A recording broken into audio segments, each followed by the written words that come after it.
Hi guys. I have decided what to do with our jar of questions. We'll see how it unfolds, but for today at least, I'm going to do this little video and answer a couple of questions. I've not yet looked at them, so I don't even know what's in there. It's going to be a surprise. Before I do that, I wanted to just mention a couple of things that were talked about on our Sunday gathering a couple of days ago. The interior journey is what I'm inviting you guys on.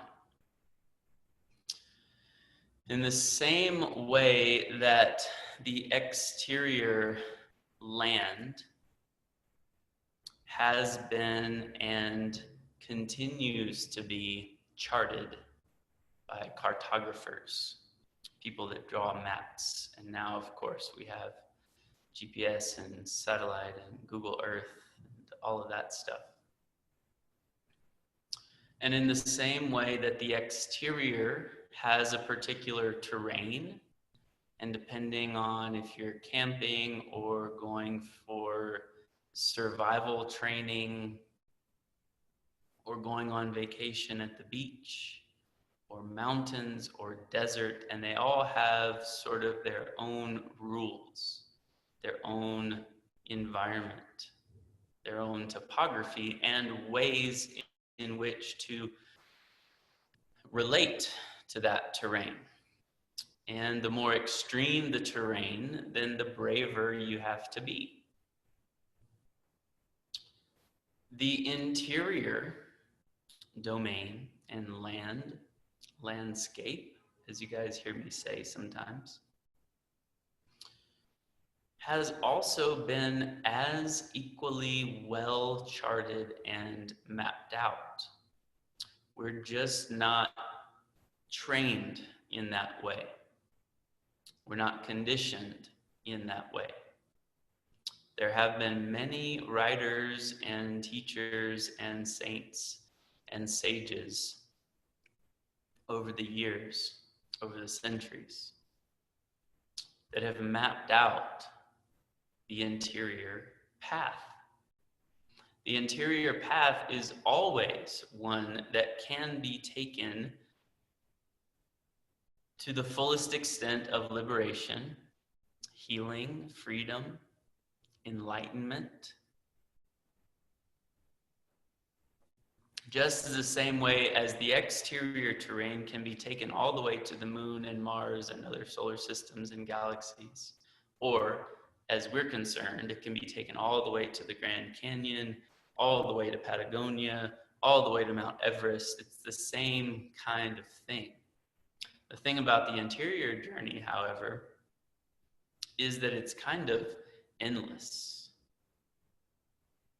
They also say the exterior is as well, that the solar system, or the universe itself is expanding endlessly with no end or no boundary.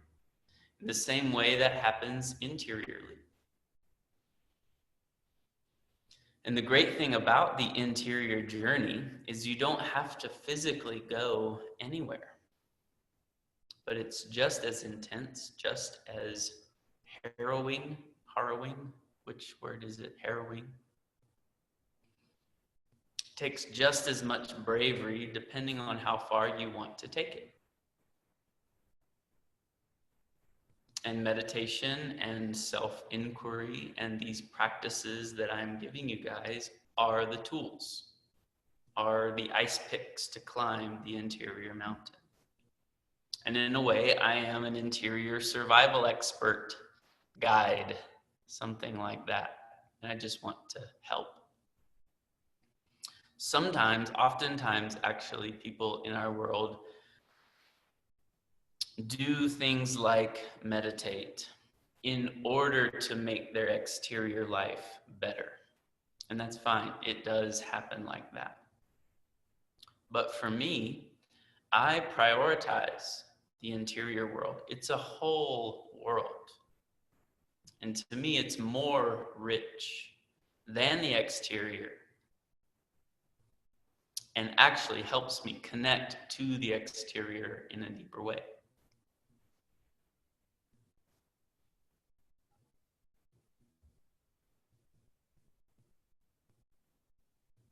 So just as we're conditioned as kids to be able to describe exterior things, that's brown, that's red, that's an apple, that's circle, that's a square, and we can describe exterior things. The same is possible interiorly. We're just cut off from it and not trained to look in that way. So on Sunday, those of you who were there, I guided you through feeling of the layers of ourself. And again, it's an ancient understanding that we have layers called koshas in Sanskrit. Physical layer, emotional, energetic layer, mental layer, spiritual layer, and then the layer that's not a layer but is beingness itself, which in Sanskrit they call Satchitananda, which is similar to the fruits of the Spirit, but it means beingness, consciousness, bliss.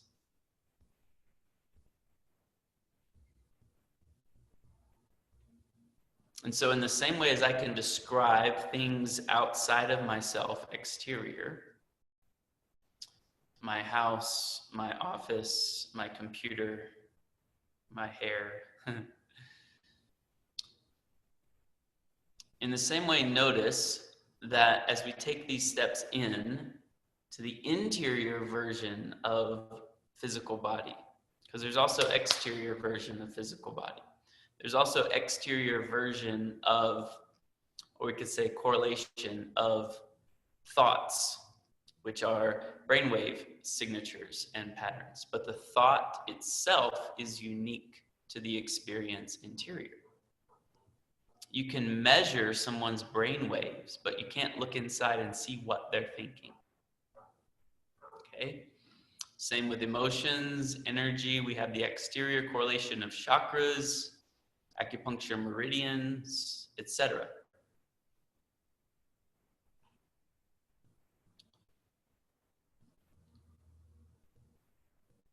But in the same way as we can describe fire truck or snowflake, we should be able to say what it feels like in the physical realm right now, what it feels like in the emotional realm right now, what it feels like energetically. And sometimes we just don't have the words for it.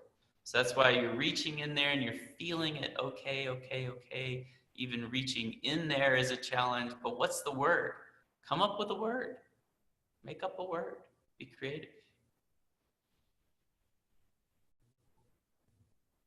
What's it feel like mentally? Describe the mind space. What's it feel like spiritually, existentially? And then finally, what's it feel like simply to be?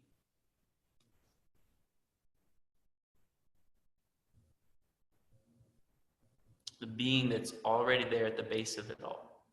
The being that you can do nothing to increase or do nothing to decrease, and you can do nothing to make it be or not be.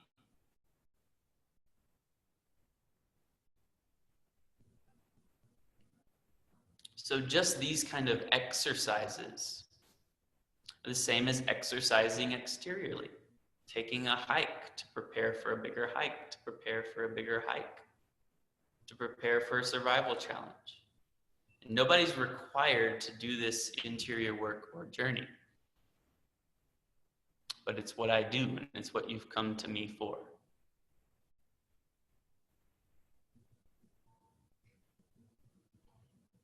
And on that note, I'm learning as fast as I'm teaching. So thank you guys for your patience. That's where this kind of computer video check-in thing was born from.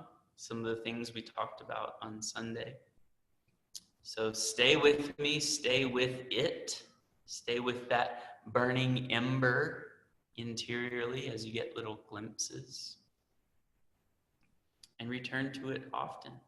Come up with good questions from your experience.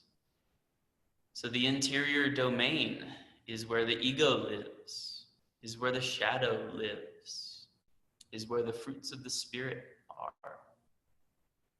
So all of those things will be faced if you want to, if you commit to it.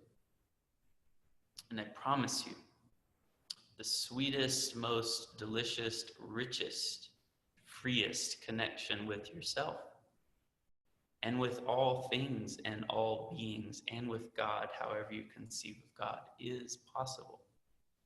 There is a terrain. St. John of the Cross wrote about it in Dark Night of the Soul. St. Teresa of Avila wrote about it in Interior Castle. Father Thomas Keating recorded it in an audio series called The Contemplative Journey. And please just overlook any Christian biases, because it doesn't matter the tradition. From the contemplative version of that tradition, it's all saying the same thing. The exoteric or the religious version, they're saying different things. The esoteric or interior or contemplative version, saying the same thing, just in their own context and language. So as Sufi is the interior, contemplative, esoteric domain of Islam, so is the contemplative Christian tradition. And maybe we can call the yoga is that same thing to Hinduism. These are loose connections, but you see what I'm saying? It just is a difference in expression and words and imagery.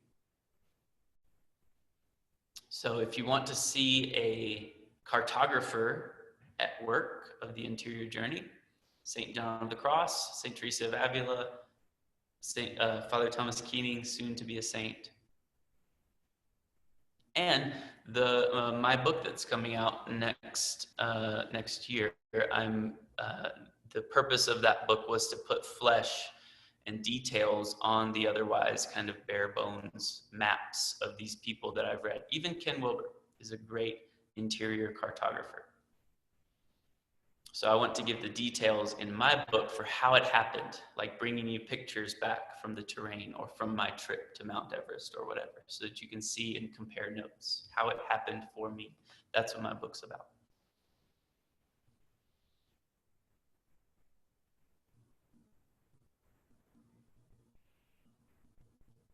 So,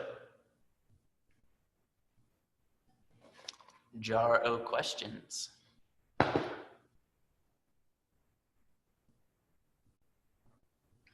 Again, this is random or not random. I have not looked at these at all. Here's number one.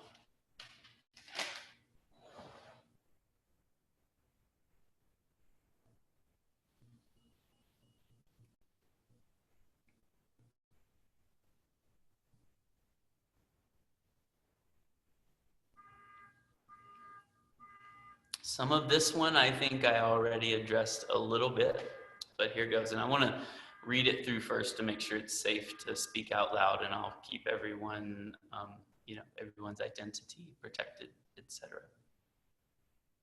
Says, I'm interested in exploring further how to incorporate awareness of the non-physical world into our everyday life. I understand that meditation is part of that because it gives us access to a wider range of truth. But I feel like I spend a lot of time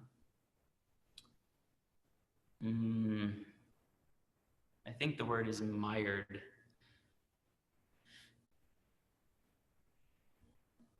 And if it is mired, I think that makes sense. I feel like I spend a lot of time mired in our 3D world. I'm interested in exploring further how to incorporate awareness of the non-physical world.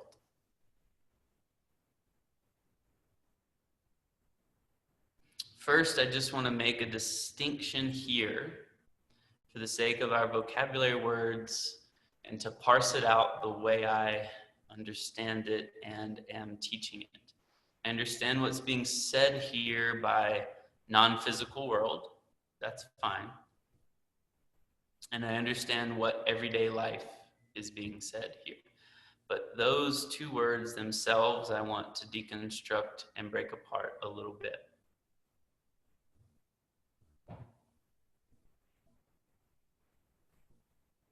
I think what's being asked is how to incorporate the interior domain into exterior life. I want to emphasize that the exterior life of this body and eating food and sleeping and going to work and driving cars. Sleeping is a little gray area, so put that one in parentheses.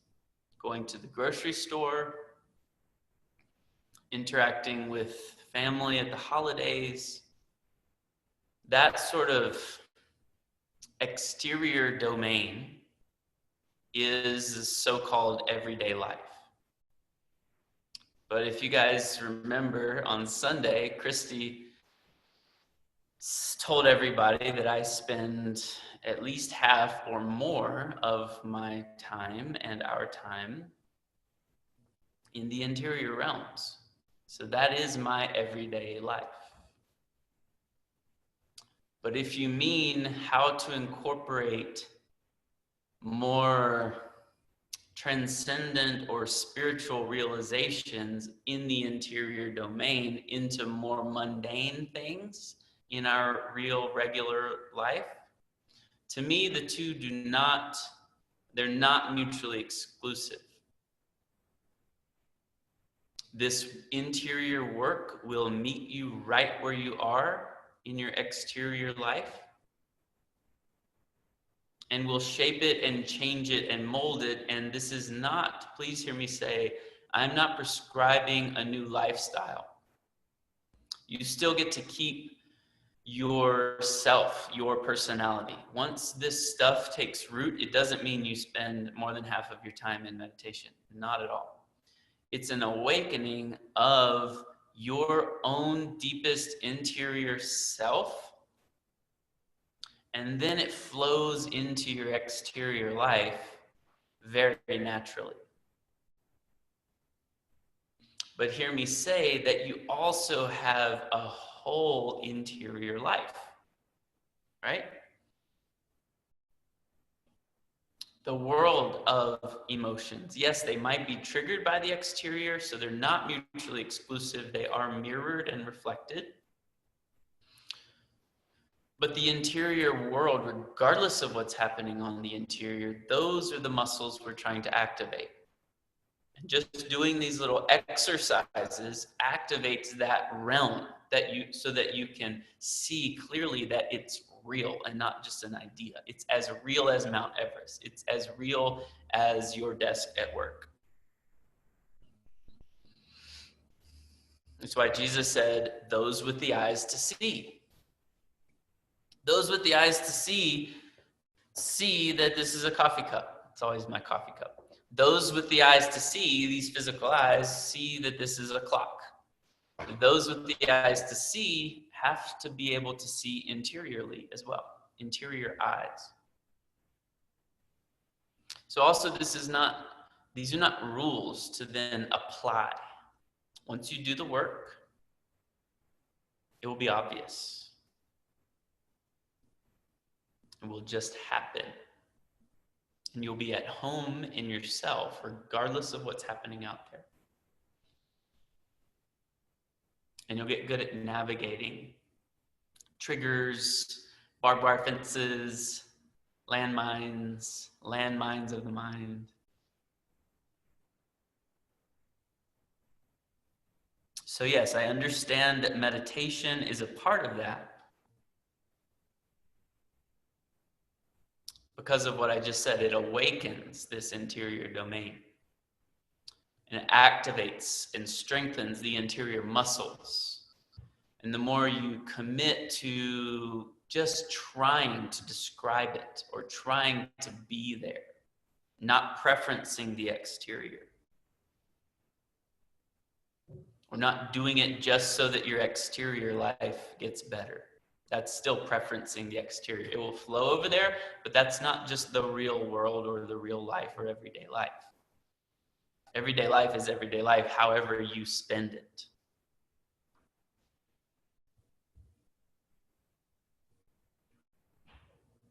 And yes, all of these things, not just meditation in the strict 20-minute sense of things, but self-inquiry, asking, who am I?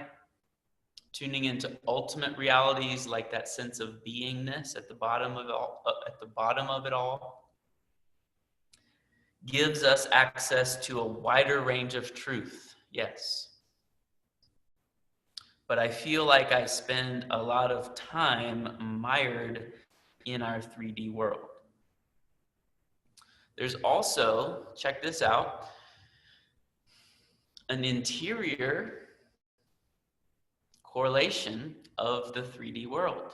It's what I call autopilot idle thoughts. So the 3D world is not just exterior. And physical versus non-physical is not just 3D versus 4D versus 5D, however people are conceptualizing these days. So the 3D exterior world is this chair I'm sitting in, this room this body is in, this physical body, which that in itself is another parenthetical gray area, because they say that even these physical bodies are turning into light, and DNA is being upgraded beyond the 3D. And that happens also to the degree with which you do the interior work. But the interior correlation of our 3D world exteriorly, if by that you mean, like one of you guys said something like, I live a pretty mainstream life, that just means the physical body and the mental patterns and habits are kind of mostly preoccupied exteriorly with maybe work and money and mundane third dimensional things. Similarly, in the interior zone of the 3D is ego thoughts, fear thoughts, conditioned thoughts, anxious emotions, past regret, future planning, etc. Autopilot, idle thoughts, interior 3D world. Okay? So, but if this question is meaning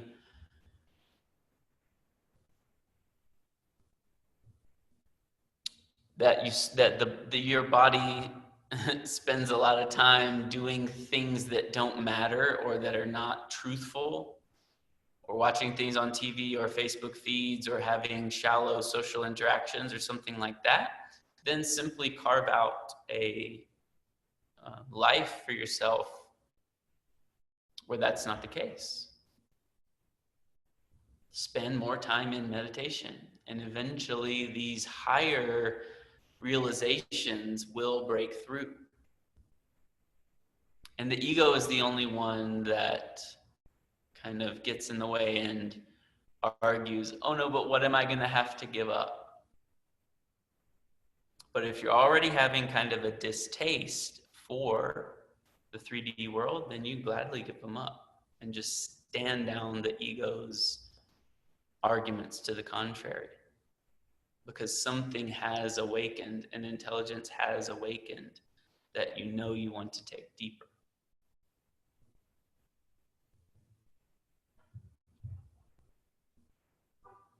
So spend more time in the beyond 3D interior zone of meditation, the unnamed Kalyana meditation method, or another of your choice.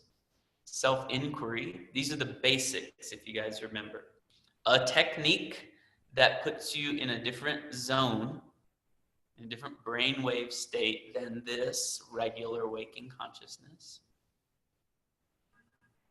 That's basic number one. Basic number two is a constant self-inquiry of who am I? Just keep asking the question and don't take any answer as the answer. And then ask it again and be very honest. And then ask it again. And as the interior domains deepen and your self-identity shifts from just the mundane or just the exterior or just the body, then that's new fertile soil for these deeper truths to be planted and to be received.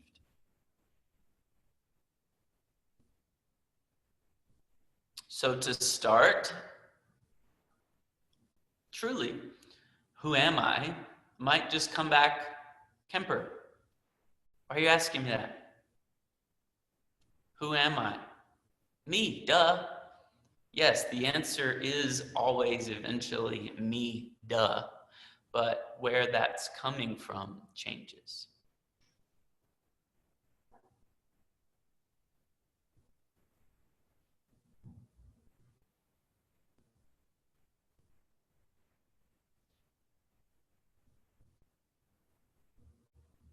So don't take your first answer as the answer, or any answer as the answer. Who am I?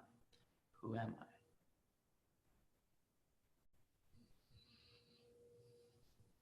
And then the third basic is activating and strengthening and practicing these interior muscles, zones, descriptions. And there was a subset basic in there of tuning into ultimate realities. I actually don't know if there's, and this is probably why I prioritize the interior. I don't know if there's an ultimate reality exterior. Eventually, the two become one in a kind of non-dual seeing. But in the way that I'm comparing the inner reaches of the interior terrain to outer space, what would be the ultimate exteriorly, I'm not sure. But ultimates of consciousness or awareness include ultimate present moment, ultimate I amness, ultimate subject-object duality, ultimate non-duality, ultimate timelessness, ultimate presence or beingness.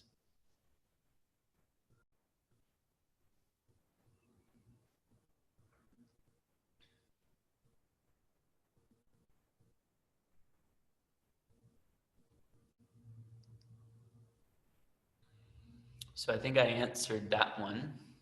This is fun. That'll be good for now. Let's spend a few moments in silence together.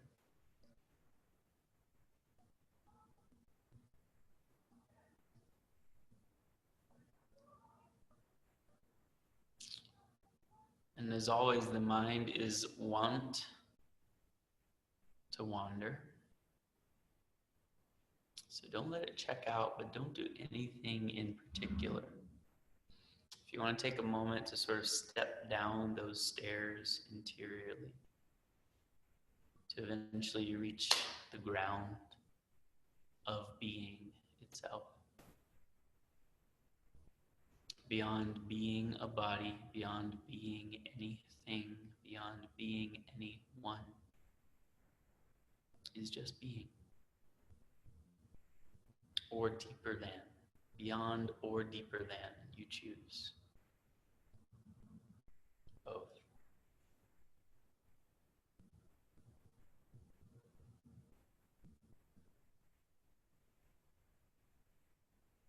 Can cause it the simple feeling of being. And it's accessible right here. You don't have to go on a hike. Right here. Any trying to get there, in fact, will prevent it. It's so immediate.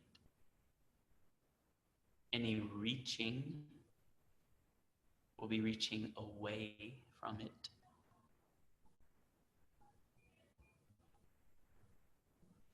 You are already home. So in the same kind of texturized way, what does it feel like in the physical body? What does it feel like in the emotional, energetic body? What does it feel like in the mental body? What does it feel like in the spiritual body? What does it feel like just to be here? Not even just to be here. What does it feel like just to be? And another way of saying it, what does beingness itself feel like? And when you directly perceive it, there are no words, so don't search for words. You can, and you can write poetry about it, but that's for another time. Directly perceive the feeling of being.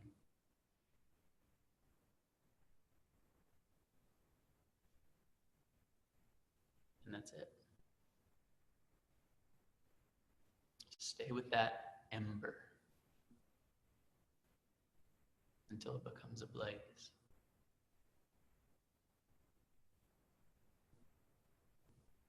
And that will keep you warm on cold interior dark nights.